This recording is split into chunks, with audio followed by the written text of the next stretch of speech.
Topic है M2R5 online test, जो कि आप लोगों के जुलाई में, आप लोगों को पता है M2R5 का टेस्ट जो है वो आपका पड़ रहा है 11 जुलाई को। एज यूजुअल आप लोगों को पता है कि ऑब्जेक्टिव वाला पोर्शन इंपॉर्टेंट होता है, क्योंकि इसमें होते हैं 40 नंबर, और इस 40 नंबर में आपको मिनिमम कितने आने चाहिए? कम से कम। अगर 20 से कम आएंगे तो आप आगे की कॉपी ही नहीं चेक होगी। आप लोगों को दिखा दें, ये है आपकी ओमार शीट्स, तो आप लोग इस पर पूरा का पूरा पेपर देंगे। लेकिन आप लोग प्रैक्टिस कैसे करेंगे उसके लिए मैं आपको बता दूं, इंस्टीट्यूट का ऐप खोल लीजिएगा। इंस्टीट्यूट के ऐप में M2R5, क्योंकि मैंने अब ऐप को इंटरनेट यानी ब्राउजर पे भी एक्सेस दे दिया है, तो अब आप लोग कंप्यूटर पे भी चला सकते हैं फिलहाल वीडियो सिर्फ। तो आप लोग जब ऐप खोलेंगे तो इसी में आप अगर आप चेक करेंगे तो यहाँ ओल्ड पेपर भी दिया हुआ, तो आपको यहाँ पुराना पेपर मिल जाएगा जो जैन में आया था। और अब जो आप लोग देखने जा रहे हैं वो है प्रैक्टिस सेट्स।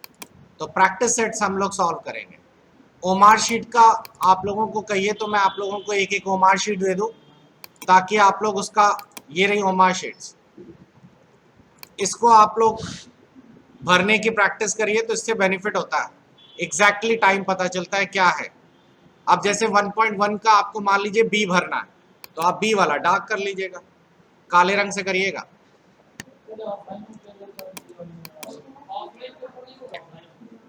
तो पहले इसमें 10 क्वेश्चन जो आते हैं वो आते हैं आपके ऑब्जेक्टिव 10 नंबर के। चलिए बताना शुरू करिए। आईएसपी का पूर्ण अर्थ क्या है? बिल्कुल सही जवाब। एक एग्जाम्पल भी दे डालिए, लगे हाथ तो। बताओ कोई आईएसपी सुना हो तुम लोगों ने? तुम लोग कौन सा आईएसपी यूज करते हो? लियो हाँ, इंटरनेट सर्विस प्रोवाइडर, यानी वो कंपनी जो आपको इंटरनेट की सुविधा देती है। जियो, एयरटेल, वोडाफोन, ये होते हैं आईएसपी। हाँ। ओएसआई मॉडल में कितनी लेयर्स होती हैं? 7।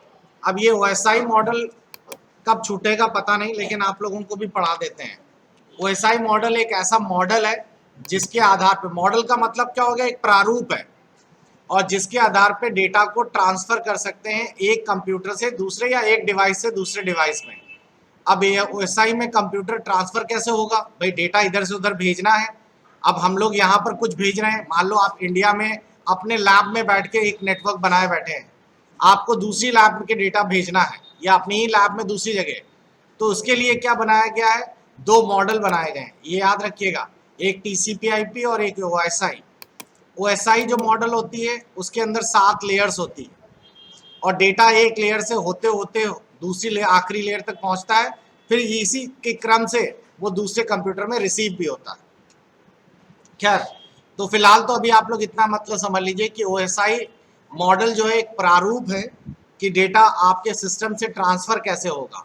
इस मॉडल में आप लोगों की application layer, presentation layer, session, transport, network, data link और फिजिकल लेयर्स में ये 7 लेयर बटी होती है।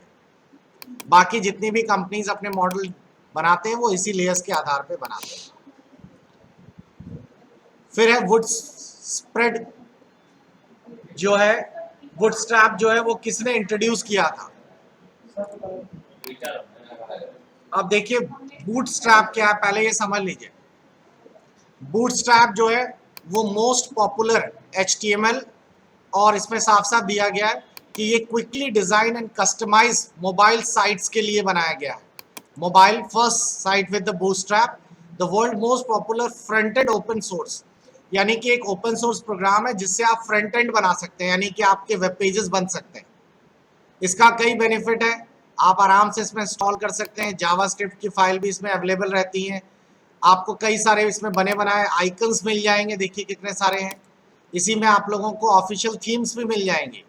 याद है आप लोगों को wix.com में ये सब बताया था। तो ये सब चीज़ें हैं। इसको बनाने वाली कंपनी जो पहली थी, या जिन्होंने ये इंट्रोड्यूस किया, किसने किया था? ट्विटर ने। अगला क्वेश्चन है कि हम लेयर के विभिन्न कार्य कर सकते हैं। लेयर मतलब यहाँ पे कौन सी लेयर है? फोटोशॉप की। याद है मैंने उस दिन आपको अपनी, मतलब मैंने खतरों से खेला था उस दिन, और खतरों से खेलते हुए आपको लेयर्स पढ़ाई थी, उसका असर आज भी है। तो लेयर्स उसमें हम जोड़ भी सकते थे, कॉपी भी कर सकते थे, डिलीट भी कर सकते हैं। तो इसका सही जवाब क्या होगा? सभी। JavaScript is design for the following purpose. JavaScript किस पर्पस के लिए बनाई जाती है, किस उद्देश्य के लिए बनाई गई है? सर्वर पर HTML वेब पेजेस, और आप अपने HTML पेजेस को और इंटरेक्टिव कर सकते हैं। तो ये है इसका सही जवाब। ये तो आपको पता ही होगा। कौन सा वेब सर्वर है बताइए? हाँ, तो वेब सर्वर आपका अपाचे है।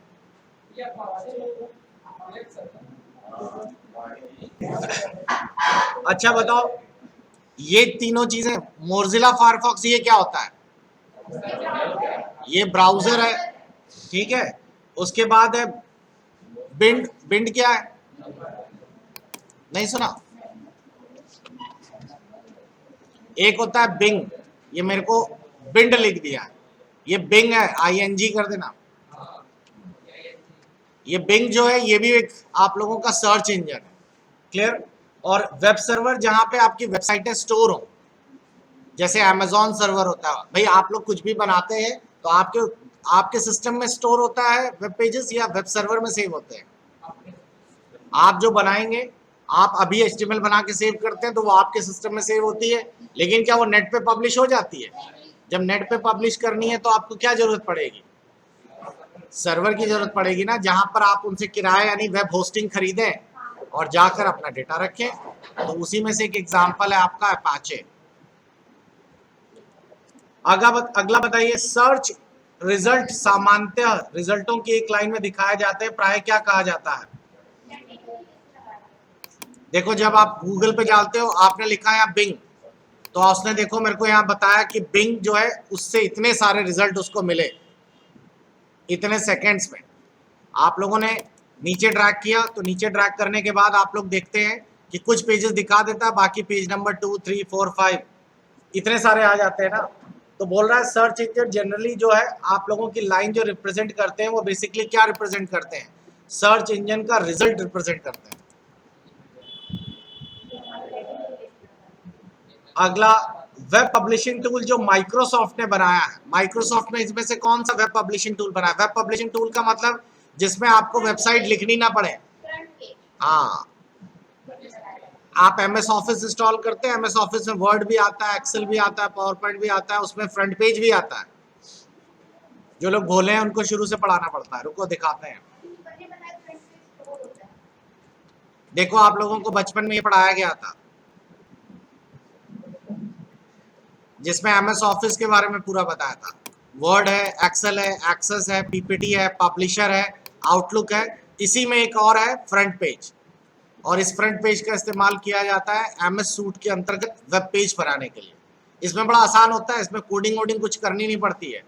देख लेता हूँ, मेरे में इंस्टॉल है तो मैं तुरंत, इसमें तो इतनी जल्दी बन जाता है। इंस्टॉल नहीं है तो फ्रंट पेज अगर होता है आपके उसमें तो बड़ा आराम से आप लोग उसे ओपन करिए, वर्ड की तरह खुलता है वो। दिखाएं आप लोगों को,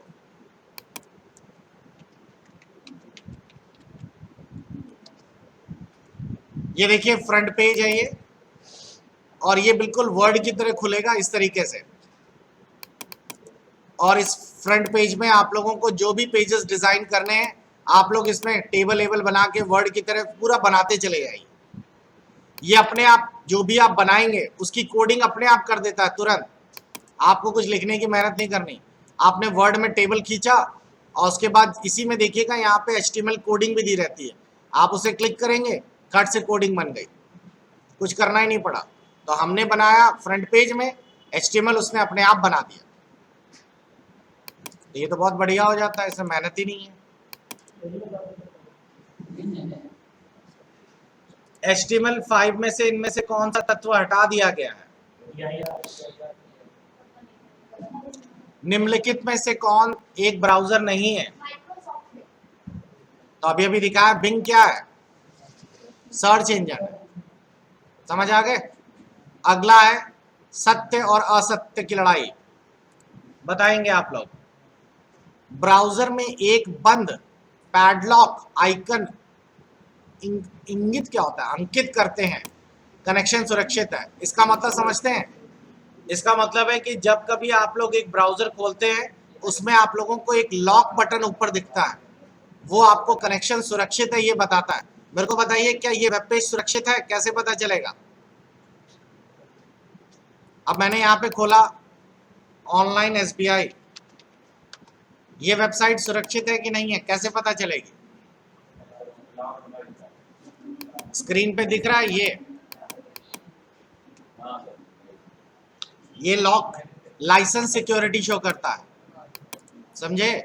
जब आप इस पे क्लिक करोगे तो यहाँ लिख कर भी आता है कि कनेक्शन सिक्योर है। जिस भी वेबसाइट में आपका ये लॉक ना लगे उसमें गलती से भी आप लोग अपनी Facebook ID, Gmail ID, ATM फेटीएम कुछ ना लिखिए।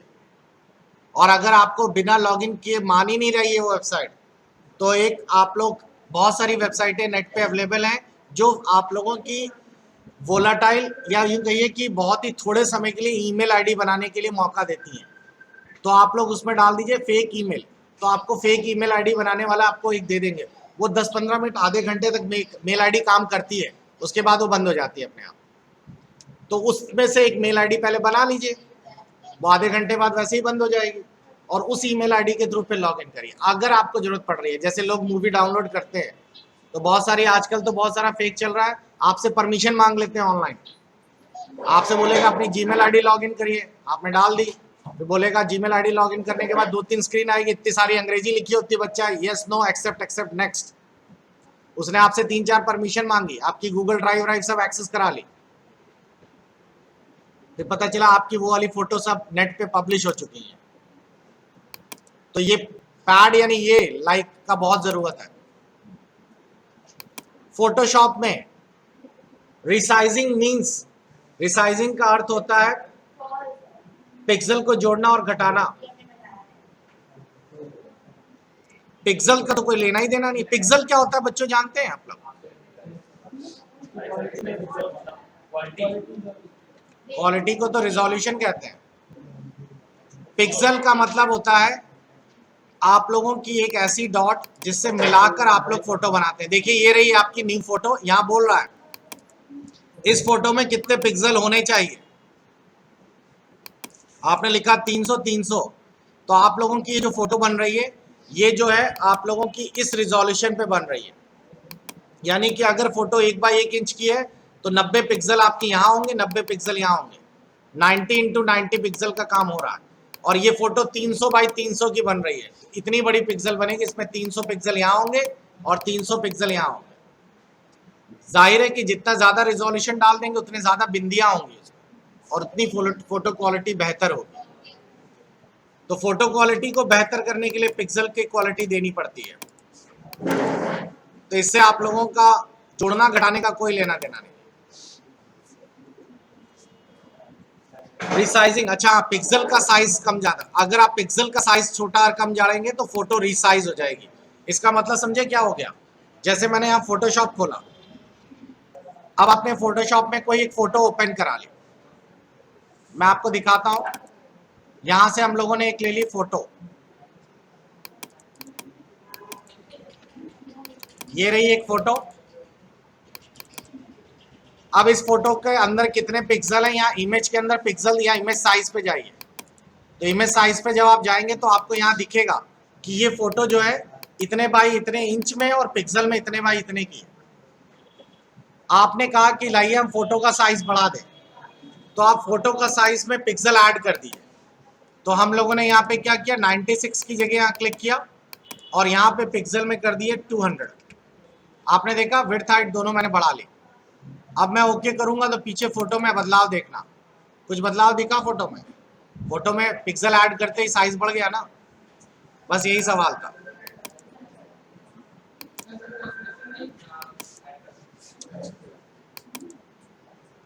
अगला सवाल, बॉर्डर स्टाइल,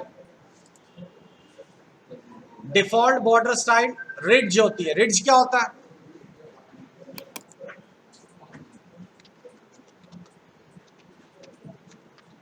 आप लोग जब बॉर्डर डालते थे तो बॉर्डर डालते समय याद है टेबल एबल के सबके बॉर्डर लगाते थे, तो इसमें डिफरेंट टाइप के बॉर्डर्स आपको दिखाई देते थे, आउटसाइड टेबल के अलग अलग डॉटेड इस तरीके के। तो देखिए ये है, अगर आप डॉटेड लिख देते थे स्टाइल तो ऐसा आएगा, डैश है, सॉलिड है, रिज ऐसा है, उभरा सा, इनसेट है, आउटसेट है। तो डिफॉल्ट ये नहीं होता, जब कभी आप बॉर्डर अप्लाई करते हो बॉर्डर इक्वल टू 1 तो एक नॉर्मल लाइन बन जाती है ना चारों तरफ, क्या डॉटेड बनती है डिफॉल्ट ना? उसके लिए तो फिर आपको लिखना पड़ता है ना, सीएसएस की प्रॉपर्टी देनी पड़ती है इक्वल टू डॉटेड, तो ये डिफॉल्ट तो नहीं होता। अगला है HTML tag tells a web browser how to render a web page. HTML tag web browser को बताते हैं कि वेब पेजेस कैसे प्रस्तुत करना है। सत्य है, बिल्कुल सत्य है। ब्राउजर जो है वो कंपाइलर का उपयोग करता है। ये बहुत अच्छा सवाल है, सही या गलत बताइए। कंपाइलर होता क्या है, ब्राउजर कैसा काम करता है?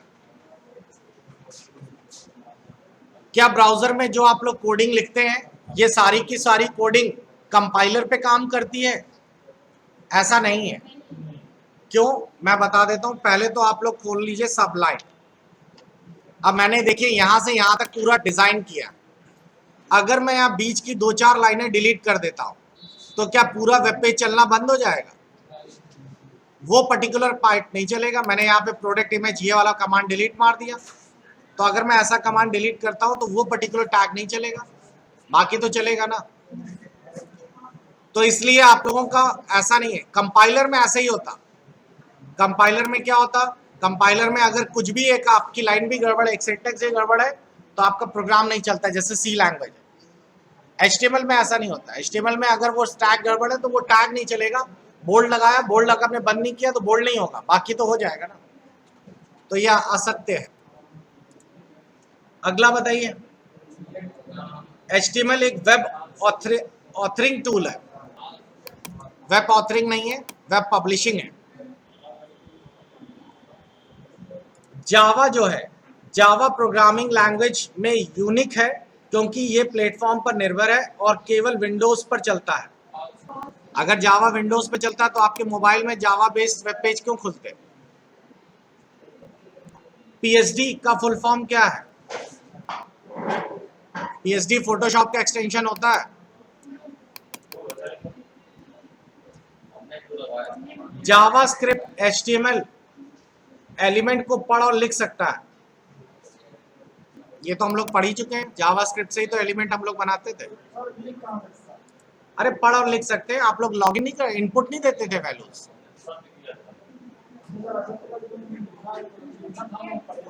ब्लेंड कलर या ब्लेंड कलर एक कलर है जो पेंटिंग और ब्लेंडिंग का मतलब मैंने बताया था, ब्लरिंग करना या ब्लेंड करना, जिससे आप लोग फोटो एडिटिंग में जो है लिखे गए चीजों में मोड्स और ग्रेडियंट डाल सकते हैं। तो ये भी सत्य है।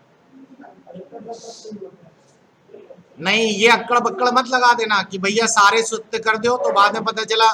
कई लोग इसमें पता है अपना लाला वाला दिमाग लगा देते हैं कि एक पकड़ लो सबका A और एक पकड़ लो सब ट्रू, तो अगर 50% सही है तो 50, 40 में 20 तो ऐसे ही आ जाएंगे अगर हम लोग सब सत्य सत्य लगा देंगे और वहां सब ए ले लेंगे।